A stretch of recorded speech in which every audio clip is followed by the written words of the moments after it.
আসিফ এই গত 6 মাসের বা গত 8 মাসের কার্যক্রমে ইশরাক নাকি আসিফ কে বেশি দুর্নীতিবাজ প্রমাণিত হয়েছে? ইয়েস এবং নো। আসিফ না ইশরাক? কার কেলেঙ্কারি বের হয়েছে, আসিফের না ইশরাকের? আসিফের বের হয়েছে।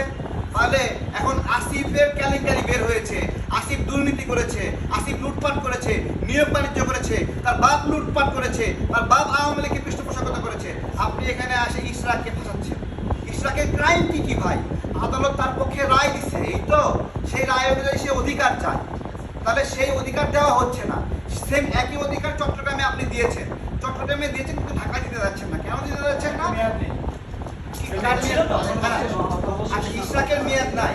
আচ্ছা আচ্ছা আমি বলছি, ভালো বলেছেন, ইশরাক ভাইয়ের মেয়াদ নাই। এই তো ইশরাক ভাই দায়িত্বই তো নেয়নি, শপথই গ্রহণ করেনি, সে মেয়াদ পেল বই থেকে।